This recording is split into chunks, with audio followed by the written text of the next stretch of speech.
जैसा कि आप देखेंगे यहाँ पर वरिष्ठ पत्रकार राजू गोयल जी, उन्हीं के साथ में केतन बारिया और भी बहुत सारे लोग जो हैं इनको इस चीज़ की बधाई देने आए, क्योंकि वैसे हम इसे बधाई तो नहीं कह सकते, क्योंकि 17 दिन अगर किसी को भूखे प्यासे बैठना पड़ रहा है तो ये बहुत ही शर्म की बात है कि 17 दिन किसी को भूखे प्यासे बैठना पड़ रहा है किसी एक छोटी सी डिमांड के लिए। बहरहाल वो डिमांड कहीं ना कहीं पूरी होती नज़र आई है, जिसमें इन्होंने अपना योगदान दिया है, बहुत मेहनत की है पत्रकारों ने भी।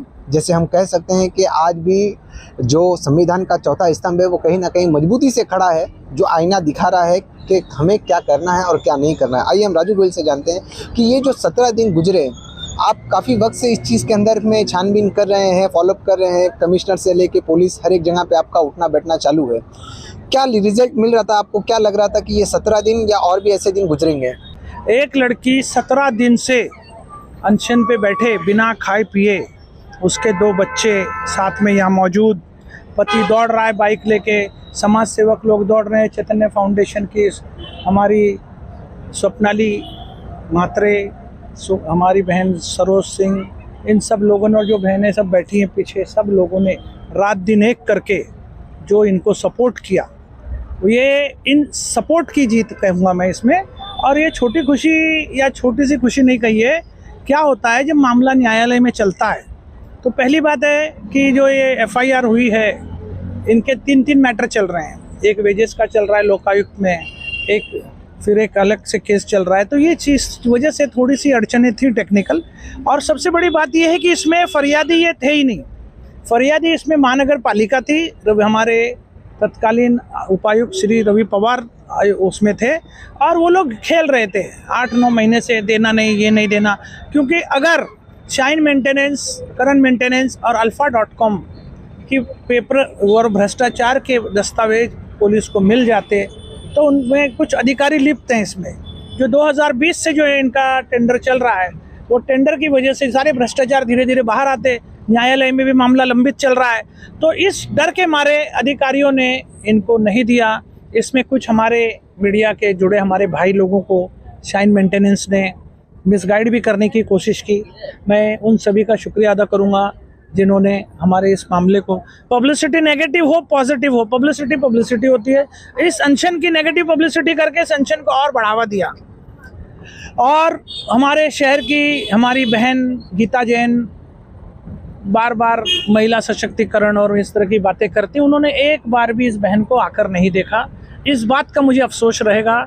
हमारे आमदार श्री प्रताप सरनाइक को हमने पत्र दिया, तो आज मुझे कमिश्नर ऑफिस में जाके पता चला कि उन्होंने कमिश्नर को फ़ोन किया था। अच्छी बात है। हमारे नरेंद्र मेहता बहुत अभी चुनाव में लोगों से रोज़ मिल रहे हैं, मगर उनके पास 2 घड़ी का इस महिला को देखने के लिए वक्त नहीं मिला, इस बात का हमें अफसोस रहेगा। और मुजफ्फर हुसैन साहब जो हमारे एक ही कहने पे प्रेस कॉन्फ्रेंस में आए, हमने कहा कि एक बहन ऐसा है, लाडली बहन की हमने चर्चा की थी, तो वो तुरंत चल कर यहाँ तक आए। मैं तहे दिल से उनका शुक्रिया अदा करता हूँ, प्रताप सरनाइक जी का, इस लड़ाई में उन्होंने सहयोग किया। जहाँ तक महानगर पालिका के अधिकारियों की बात है, वो सपोर्ट इसलिए नहीं कर रहे थे कि उनके लोग उसमें फंसे हुए हैं, तो अगर वो सपोर्ट करते हैं तो अधिकारियों के ऊपर गुना दाखिल हो जाता है। जैसा कि अब हमारे आज इस गुना दाखिल कराने में सबसे बड़ा श्रेय मैं police commissioner Shri Madhukar Pandey ji, DCP Suhas Bavache साहब और मधुकर पांडे जी के पीए 3 स्टार श्री निकम साहब और उनके सानप साहब, इन लोगों ने हम लोगों के जाने के बाद इनिशिएटिव लिया। हेमंत कानाबार से उनकी मुलाकात कराई गई, सारी बात इन्होंने बताई। और सबसे ज़्यादा हम हमारे डीसीपी प्रकाश गायकवाड़ को भी धन्यवाद देंगे कि आज हमें अगर ये एफआईआर की कॉपी मिली, देर से, दुर्घटना से देरी भली मैं मानता हूँ, क्योंकि आज हमारी बहन ठीक ठाक है, एकदम स्वस्थ है। अब इसके अच्छे स्वास्थ्य की मैं मंगल कामना करता हूँ।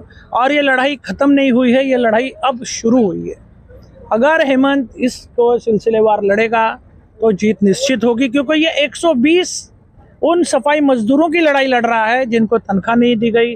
शाइन मेंटेनेंस और करण मेंटेनेंस, अल्फा.com जो इन लोगों की तनख्वाह नहीं दे रहा है, इनके साथ जो जो फ्रॉड हो रहे हैं, इसकी जांच अब निरंतर होगी। और देखते हैं इसमें कौन कौन से अधिकारी लिप्त हैं, किस किस के ऊपर आँच आती है, या मामला न्यायालय में कितना चलता है, ये तो आने वाला वक्त ही बताएगा। इसे छोटी लड़ाई मत कहो और छोटी खुशी मत कहो इसे, क्योंकि एक औरत 17 दिन आज के दौर में, वो भी नारी, बिना खाए पिए औरतों को लोग चटोरी औरत कहते हैं, जो देखे वड़ा पाव का मन कर गया, ये कर गया, उसके आसपास बैठ के लोग खाते होंगे तो उसका भी मन करता होगा, लेकिन उसने अपने मन पे काबू करके ये 17 दिन का अनशन किया। और हमने यहाँ पे अरविंद चालके और सुधीर दलवी गवली जो 3 स्टार हैं, उन्होंने अपने हाथ से इसका अनशन खत्म कराया। मैं तहे दिल से उन दोनों का भी शुक्रिया अदा करता हूँ और सारे लोगों का शुक्रिया अदा करता हूँ। हमारे भाई केतन बारिया जी, हमारे अरुण चक्रे जी के साथ भाई हैं, हमारे पत्रकार उमेश शिंदे, सभी लोगों ने बढ़ चढ़कर इसमें हिस्सा लिया है। बाबूराव शिंदे एक नेता हैं, MLA के लड़ने वाले हैं, हाँ, अशरफ मेरा पत्रकार, मेरा भाई, शाहिद, आसिफ मंसूरी, आज़ाद पार्टी, मतलब बहुत सारे लोगों ने कहीं ना कहीं इसमें इस खुशी में शामिल हैं। सबका शुक्रिया अदा मैं आप अपने चैनल के माध्यम से करना चाहूँगा, धन्यवाद। और एक चीज़ बोलूँगा कि ऐसा कोई भी व्यक्ति कहीं भी लड़ेगा, उसके लिए मेरे NGO सत्य फाउंडेशन और मेरा अखबार हमेशा उनके साथ कंधे से कंधा मिलाकर लड़ेगा, ये मैं आज ये वादा करता हूँ। इसी बीच में वरिष्ठ पत्रकार जो केतन बारिया जी हैं, ये भी इस लड़ाई को काफ़ी बारीकी तरीके से जानते हैं। इस लड़ाई के अंदर में क्या क्या दावपेच जो है अपोजिशन ने खेला है, जिस तरह से शाइन मेंटेनेंस ने इन लोगों के साथ में काफ़ी बारीकी नज़र रही है इनकी। क्या लगता है कि जो 17 दिनों में इन्होंने अनशन करके आज पुलिस को, प्रशासन को ये चीज़ का एहसास दिलाया कि वो गलत है और FIR होनी चाहिए थी, आज हुई है, इस पर आप क्या कहना चाहेंगे? पहले तो ये बताओ कि प्रशासन को एहसास किस बात का हुआ। आपने शायद 15 दिन पहले की न्यूज़ देखी होगी महाराष्ट्र टाइम्स पे, जहाँ पर हमने ये शिकायत की थी एंटी करप्शन में, और एंटी करप्शन ने जो है संजय काटकर जी को, आयुक्त को, एक पत्र दिया है कि ये कंप्लेंट्स में जो है पूर्व आयुक्त दिलीप ढोले, अभी के अतिरिक्त आयुक्त संभाजी पानपट्टे, रवि पवार, दिनेश कानगुड़े और ये सारे अधिकारी जो गिल्टी है उनकी जांच के लिए हमको आप परमिशन दो। अगर आज FIR हुई है तो क्या FIR में इन अधिकारियों का नाम है क्या? जो एक्ट का वायलेशन हुआ है, ह्यूमन राइट एक्ट का वायलेशन हुआ है, इसमें वो एक्ट लगा हुआ है क्या? एट्रोसिटी एक्ट का वायलेशन हुआ है, वो लगा है क्या? लेबर एक्ट का वायलेशन हुआ है, वो एक्ट लगा हुआ है क्या? किस बात की खुशी है या किस बात की जीत है? यानी हम ये कह सकते हैं कि ये जो सारा प्रकरण चल रहा है, ये सिर्फ और सिर्फ अभी धीरे कछुए की चाल चल रहा है। ये कह सकते हैं कि अभी इनको जीतने के लिए और भी संघर्ष करना बाकी है। देखो, मेरा जो विश्वास है ना, मेरा विश्वास संविधान पे और कायदे पे, और मैं जो है कोर्ट की दहलीज चढ़ चुका हूँ, तो मैं इसमें ज़्यादा कमेंट नहीं करूँगा। लेकिन हाँ, अनशन के नाम पर या अनशन तुड़वाने के नाम पर जो है इन गरीबों के हाथ में, या तो ऐसा कहो कि ये लोग पढ़े लिखे नहीं है, इनको इतनी समझ नहीं है कि इनको ये जूस पिलाकर इनका अनशन ख़त्म करवा के, या तो किसी ने इनको अनशन पे बिठाया हो या किसी ने सोच दिया ना, क्यों दिए पता नहीं चला। लेकिन अनशन वो ज़माना चले गया जब अनशन के थ्रू जो है किसी का भी तख्ता हिला सकते थे। आज अगर तुमको न्याय चाहिए तो या तो खुद रस्ते पर उतर के लड़ना पड़ेगा या तो कोर्ट पे भरोसा रखना पड़ेगा। बहुत बहुत शुक्रिया हमसे बात करने के लिए। थे केतन बारिया जी, इन्होंने ये बताया है कि अभी भी ये जो लड़ाई है ये कहीं ना कहीं एक अंधेरे में तीर चलाने की बात है। निशाना अभी कहाँ कहाँ लगा है ये कुछ भी पता नहीं है, क्योंकि जिस तरह से इन्होंने कहा है कि जो अधिकारियों के नाम ह्यूमन राइट्स का उल्लंघन, तो उस चीज़ पे भी अभी तक का कुछ भी सामने नहीं आया है। अब ये देखने की बात है कि जो FIR हुआ है उस पर किस तरह से चौकसी होती है।